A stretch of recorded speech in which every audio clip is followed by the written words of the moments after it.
Imagine this. A camera pans across a room about 1.8 by 3 meters. The room is devoid of furniture. A straw mat is laid on a raised stone platform serving as a bed, and there is a toilet to one side of the door. A woman sits on the stone platform reading the Bible. Perhaps her face shows calm acceptance as she reads her Bible. Or perhaps she is sitting there, terrified, clutching her Bible for strength to face the inevitable.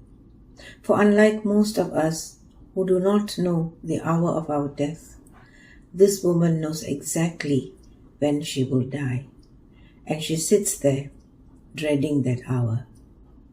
At dawn on the 27th of July 1973, the woman clad in her wedding gown is led out of a room which is in fact a cell inside Singapore's death row.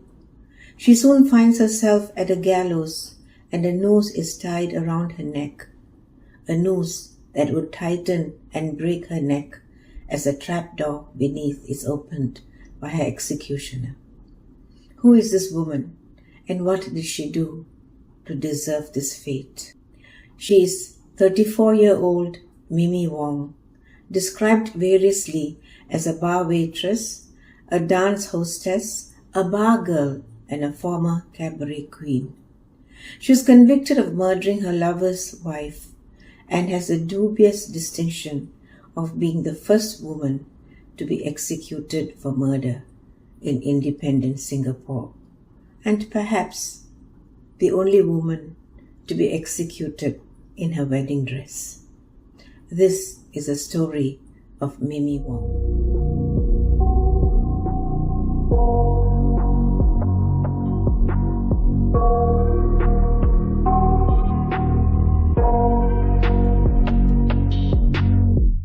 I got nightmares in my head, I fear that the thoughts build up until I can't hear, that my mind fills up into... Hi and welcome. If you're new here, I'm so happy to welcome you to my channel. As this is a true crime channel covering a murder, some of the facts may be disturbing. Viewer discretion is therefore advised. Wong Wing-Siu, notoriously remembered as Mimi Wong, was born in 1939 in the Southeast Asian island nation of Singapore, which was then a British colony. She was born to her father's second wife and became fatherless when she was 11 months old. Her biological mother, unable to care for her due to her extreme poverty, left her with her father's first wife and 9 half-siblings. Not surprisingly, Mimi had a difficult childhood growing up with her other family. She was not sent to school. She was only given leftovers to eat, and she was verbally and physically abused by her stepmother and her half-siblings. Growing up in this hostile environment, Mimi saw the need to get out and fend for herself. So she started working as a packer in a factory when she was just 14 years old. When Mimi was 17, she met Sim Wo Kam, who was 6 years older than her. Sim was born in 1933. Like Mimi, he didn't go to school either, and when he became fatherless at the age of 10, he accompanied his mother to her job as a manual worker. Sim became an apprentice mechanic at the age of 16, a job which could have given him a money-earning skill. He unfortunately lost this apprentice job 4 years later. When he was 19, he met Mimi at a picnic. At that time, he was a city council sweeper who operated a school canteen part-time. The two started seeing each other and were soon romantically involved. Their romance took a normal course and they married in 1958 when Mimi was 19 years old and Sim was 25. In time, the two had 2 sons, one in 1958 and the other one in 1962. Although she was bullied by her family when she was a child, Mimi was the aggressive one in adulthood, often beating up her husband and even her mother-in-law. Her physical abuse of Sim on one occasion left him with a scar on his forehead when she cut him with a bread knife. Sim, mild-mannered and a simple, non-controversial fellow, recounted the times that he had to run out of the house when Mimi got into one of her violent tempers and picked up whatever at hand to inflict pain and injury. The shine on their marriage dulled when Sim lost his job, and even worse, when he gambled away money that the couple had saved. When that ran out, he wiped out money that Mimi earned to keep the family afloat. To Mimi's credit, she took up extra jobs to keep the family afloat, including being a bar hostess. That was probably the precursor to her later permanent job as a bar and dance hostess that saw her earn in excess of $1,000 in her peak. That would be in excess of 10,000 Singapore dollars today. A tidy sum for a bar employee. Finally, Mimi had enough and left Sim in 1963. In doing so, she left behind her two young sons, the youngest of whom was only a year old. How she had the heart to do that, I cannot fathom. After leaving Sim, Mimi taunted him by flaunting her boyfriends in front of him. Sim, however, still loved her and hoped in his heart that she will return to him one day. But that day dawned in a way he never expected. After leaving Sim, who she never divorced, Mimi got employment as a cabaret girl. She adopted the stage name of Mimi Wong. Blessed with a good figure and a pretty face, Mimi soon became very popular with the male customers and became the most popular cabaret girl, earning her the reputation of cabaret queen. Mimi was flying high and earning the kind of money she probably never dreamed that she would. She was a cabaret star. Men were flocking to her. Indeed, she must have been on top of the world. Her simple-minded husband was looking after her children, leaving her to live the life of a single woman. She was free as a bird, soaring high above the nightclub scene. Then she met Hiroshi Watanabe. Hiroshi Watanabe was a Japanese mechanical engineer who was sent by his company to Singapore in January 1966 for a land reclamation project. For those of you who are Singaporeans, the project was in Bedok, along the eastern seafront of Singapore. Watanabe was married to a 30-year-old woman named Ayoko and had 3 children with her, 2 girls and a boy. His family didn't accompany him to Singapore, which proved to be a life-changing decision. Perhaps as he was alone and lonely in a foreign country, Watanabe toured the city's nightlife, probably for some companionship to pass his free time. This took him to the Flamingo Club, where he set eyes on Mimi, the young, pretty and slender cabaret star, in October 1966. Attracted to her, he began to frequent the Flamingo Club. He paid for personal time with Mimi, which was not cheap. As he later said in court, he paid $52 each time he booked her personal time with him for 4 consecutive hours. Nothing stirred within Mimi when she met Watanabe. To her, he was just another customer.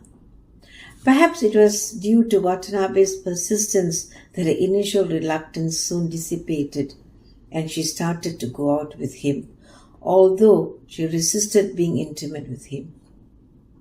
She only became intimate with him after 8 months, and then they moved in together. To her ill fate, she fell in love with Watanabe and became his mistress. As his mistress, Watanabe initially paid her $200 a month, which was increased to $400 during the third year of their relationship. It made sense to him to have her as his mistress instead of paying Flamingo nightclub for her exclusive personal time. This can be gleaned from his testimony in court. As we know, falling in love with a married man leads mostly to ultimate despair for the hapless mistress. During the time that Mimi was with Watanabe, she became pregnant with his child. When Mimi asked Watanabe for money to abort, he told her that he didn't have any. She therefore had to sort matters out herself. She travelled to Penang, which is an island in the north of peninsular Malaysia, and had her abortion there.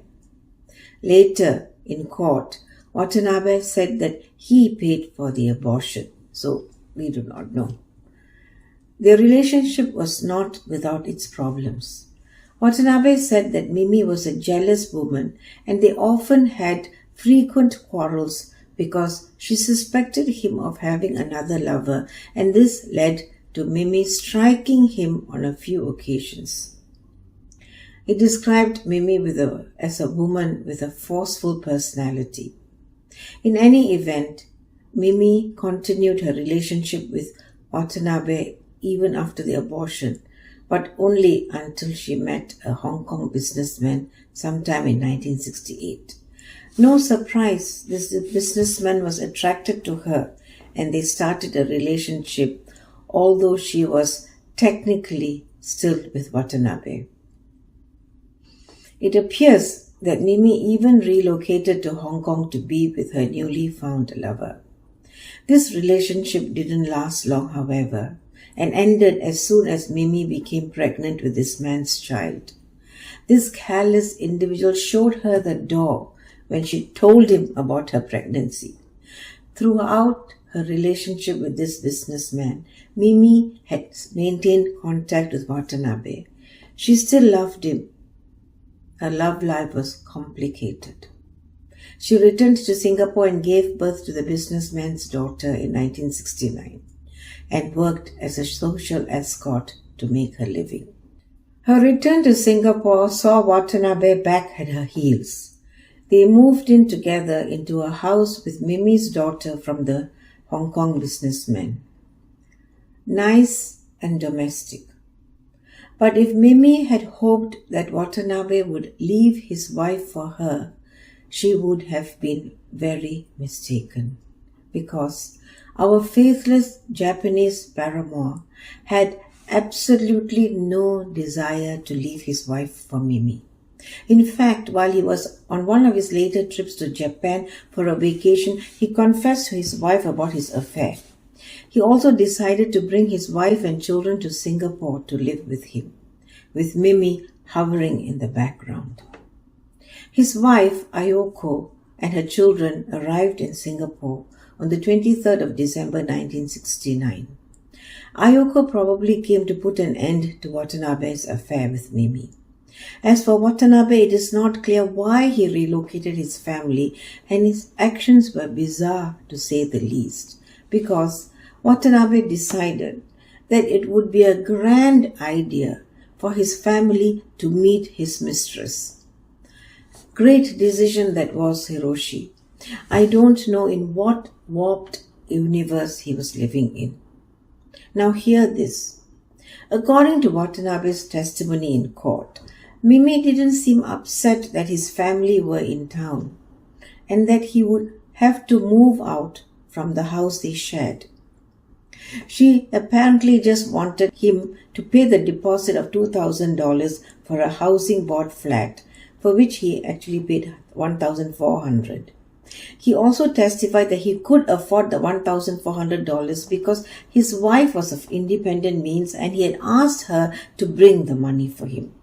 Apparently in Japanese culture, a wife wouldn't question her husband what he intended to do with her money. At Watanabe's invitation, Mimi met his family on Christmas Day 1969. Although he had earlier said that Mimi was okay with his family coming to Singapore to stay, he also said that on that day, Mimi was angry with the idea of meeting his family and he had to persuade her to meet his family. While introducing Mimi to his children, Watanabe asked his children to call her Oba-san, which means aunt in Japanese. That evening, Mimi went out with his family for dinner. She bought sweets for the children and things seemed okay. Mimi even attended a New Year Eve party with his family at Watanabe's residence without any untoward incident. This would have quietened the disquiet in his heart as to how Mimi, with a forceful temperament as he called it, would behave. But Mimi's external behavior of acceptance was just a facade. She was seething inside with jealousy. In her mind, she had more right to Watanabe than his own wife. She disliked Ayoko not only because of her destiny of being Watanabe's wife, but also because Mimi felt insulted by Ayoko's behavior towards her. According to Mimi, Ayoko was disdainful towards her. Mimi had taken the trouble to visit Ayoko with a basket of fresh chicken, fish, prawns and vegetables, but Ayoko did not acknowledge the gesture and just left her alone in the house for a while. Mimi's anger and hatred increased when after the New Year Eve party, a drunken Watanabe returned home with her and let slip that Ayoko had referred to Mimi as a prostitute. Mimi's hatred for Ayoko must have turned into loathing then, and this loathing caused a plan to manifest in her head to kill Ayoko and eradicate the obstacle that stood between her and Watanabe, and also to avenge Ayoko's treatment of her. She solicited Sim's help to help her murder Ayoko in early January 1970, and she waited. Mimi saw her opportunity when Watanabe visited her in the evening of the 6th of January 1970. They had dinner together at her house and Mimi asked him to spend the night with her. He said no, he couldn't because he was going back to work and he would finish late and after that he was going home. The fact that Watanabe would be away from his family for a few hours that night gave Mimi her opportunity to put her nefarious plan into action. Mimi and Sim went to the Watanabe house in Jalan Seaview that night. It was close to 9:30 p.m. The plan was to enter the house on the pretext of repairing a broken toilet basin. For this purpose, they took with them a pair of gloves and a tin half filled with a toilet cleaning liquid. They also had a knife with them. Ayoko let them in when Mimi said that she had brought a worker to fix the broken basin. In the bathroom, the toilet cleansing fluid was flung into Ayoko's eyes and she was stabbed with a knife. Meanwhile, Watanabe's daughter, 9-year-old Chiko, was lying on her bed in a bedroom on the first floor of their house. Her bedroom was just next to the bathroom. Try as she did, she was unable to fall asleep. Her sister and her brother were fast asleep in the same room. She was envious, lying there, listening to their soft breathing. Oh, why couldn't she sleep? Why? As she lay there trying to fall asleep, she heard their front gate clang open and she heard Mimi's voice and the voice of a man downstairs. She then heard footsteps coming up the stairs. Mimi then walked into her bedroom, walked around the room and then walked out again.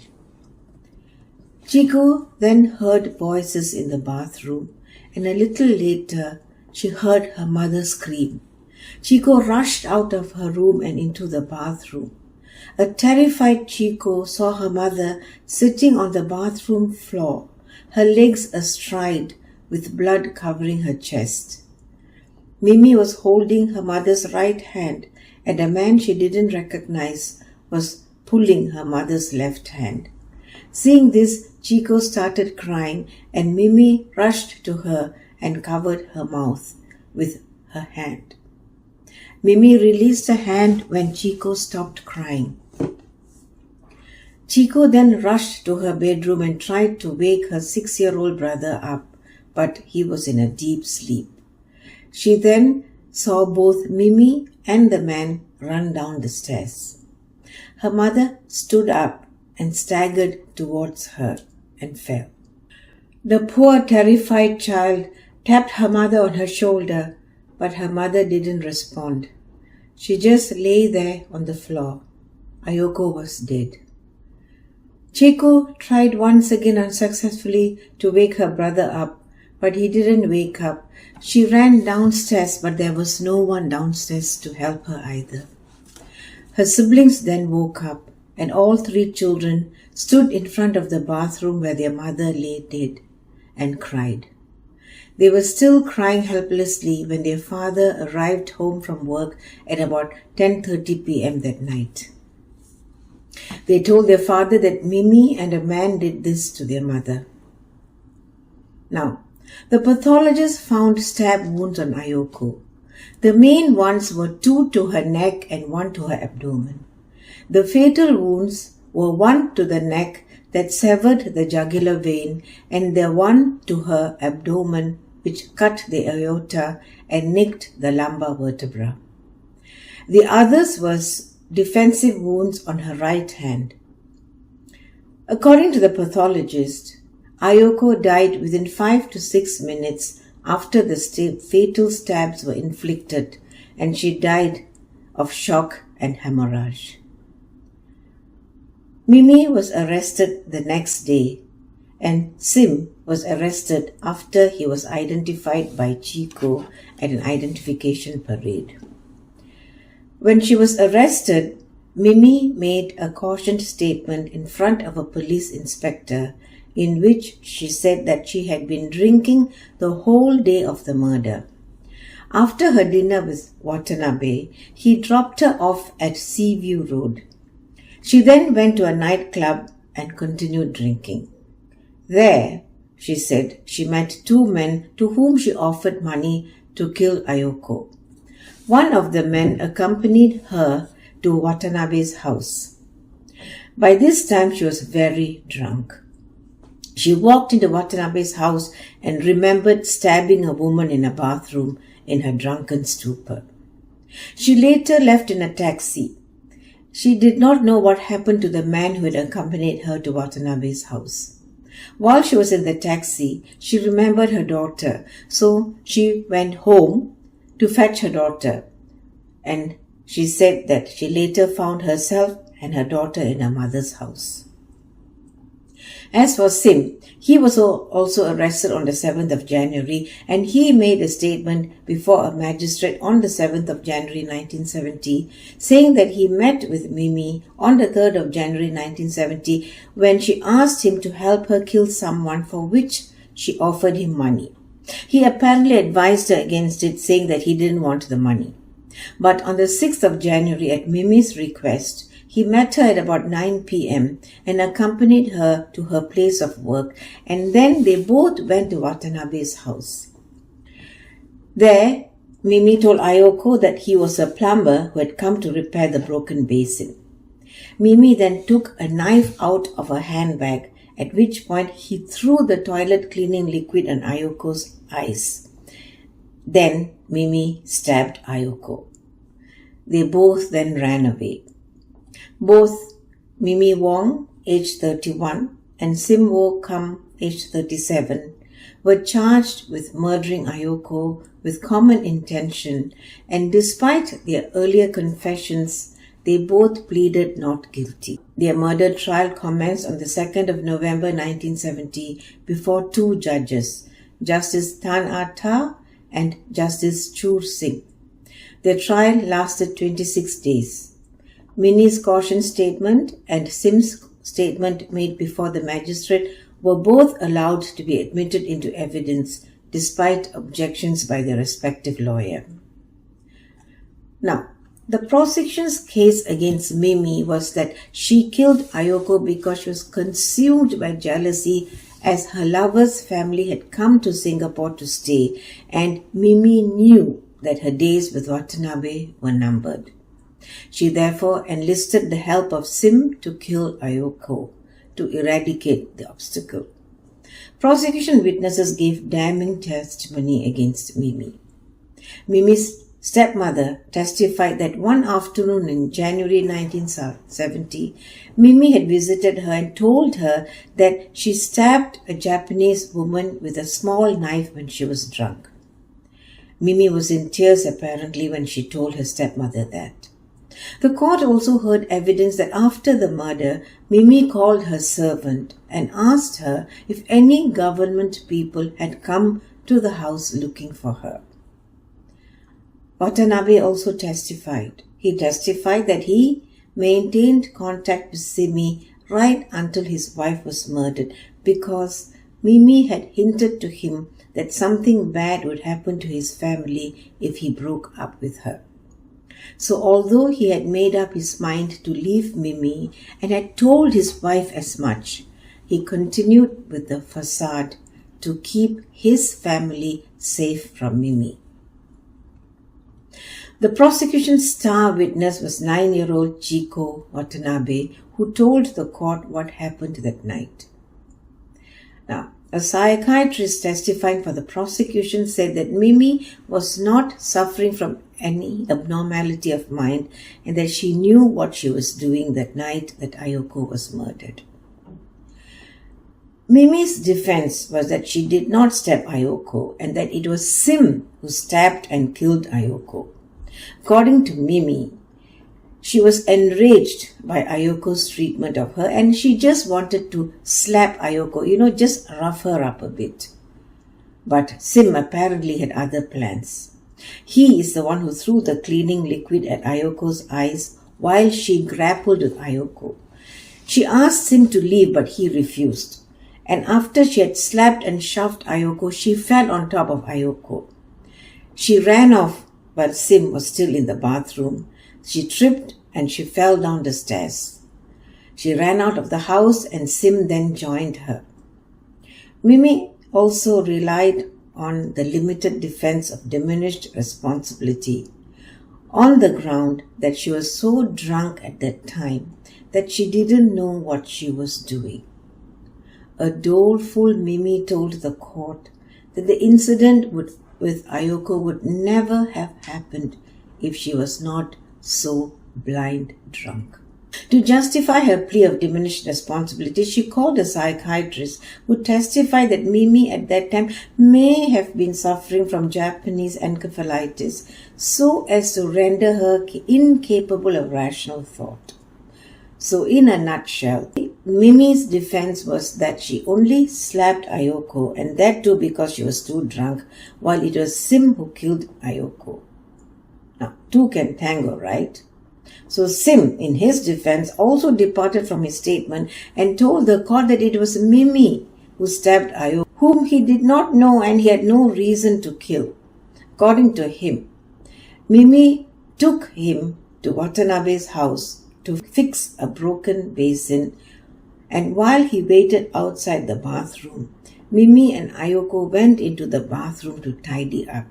He then heard a commotion and a scream. Rushing into the bathroom, he saw Mimi stab Ayoko in the neck. He separated the two women in a bid to protect Ayoko and pushed Mimi out of the bathroom. However, Mimi came back, but he managed to prevent Mimi from causing further harm to Ayoko. Mimi then, according to him, ran out of the bathroom. Sim said that he got scared seeing the blood on Ayoko's chest and he also ran out of the bathroom. They both then got into a taxi and he took Mimi to his friend's house where she stayed that night with her daughter. In the end, after the trial, Justice Tanata and Chur Singh found that both Sim and Mimi had gone that night with the common intention to kill Ayoko. They had gone prepared with a knife, gloves, and a toilet cleaning detergent. As such, the crime was premeditated. The judges found that it was Sim who came prepared with the toilet cleaning fluid, that he asked Mimi to lure Ayoko into the bathroom on the pretext of examining the broken basin, that he mixed the detergent which was in a tin with water, and that he wrapped a towel around the tin to mask his fingerprints. When he saw Mimi retrieve a knife from her handbag, he threw the liquid detergent into Ayoko's eyes to incapacitate her, while Mimi stabbed Ayoko and killed her. The court also found that Mimi stabbed Ayoko deliberately and with great force in vital parts of her body. As for Mimi's defense of diminished responsibility, the court decided that Mimi didn't suffer from such abnormality of mind to render her incapable of understanding the consequence of her actions. And even if she did suffer from such incapacity, it did not sufficiently impair her mental responsibility for her acts. It was the court's opinion that they were both complicit in the crime. On the 7th of December 1970, both Mimi and Sim were found guilty of murder and sentenced to death for the part they played in the murder of wife and mother Ayoko Watanabe, whose only sin was being married to Watanabe. This poor woman was murdered just 2 weeks after she came to Singapore to join her husband. Both Mimi and Sim appealed to the Appellate Court of Singapore, and the appeals were heard by a 3-man appellate court on the 22nd of July 1972. Mimi was represented by David Marshall, one of Singapore's most famous criminal defense attorneys. But both their appeals were dismissed. The applications for special leave to appeal to the Judicial Committee of the Privy Council were denied. Their final shot against the death penalty was thwarted when their petitions for clemency were rejected by the President of Singapore, Benjamin Sheares. Mimi and Sim languished for 32 months on Singapore's death row, while their lawyers fought their appeals unsuccessfully. It is reported that Mimi was a difficult prisoner while on death row. She spent most of her time in solitary confinement. She acted in a bizarre manner, stripping herself naked in front of the guards, as and when she pleased. If the guards asked her to put her clothes back on, she would throw urine on them. When the guards couldn't control her, they looked to the prison executioner to calm Mimi down. An unlikely friendship formed between Mimi and her would-be executioner, Darshan Singh. He was the only one who could calm her down and persuade her not to behave strangely. Mimi found religion in prison and became a Protestant, spending a lot of time reading the Bible. It was finally over for Mimi and Sim when their petitions for clemency were rejected and her execution date was fixed for the 27th of July 1970. She had only one request: to be hanged in her wedding dress. At dawn on Friday the 27th of July 1970, 34-year-old Mimi was led to the gallows in her wedding dress. Before the trapdoor opened to swallow her to her death, she told her executioner Darshan Singh that she wished them to be lovers in her next life. Sim was also hanged at dawn on the same day, making the couple the first husband and wife team to be hanged on the same day, together with Mimi's added dishonor of being the first woman to be executed in independent Singapore. That's it from me. Thanks for being with me through this episode. Until I see you again, take care, be vigilant, and most of all, be kind. Bye.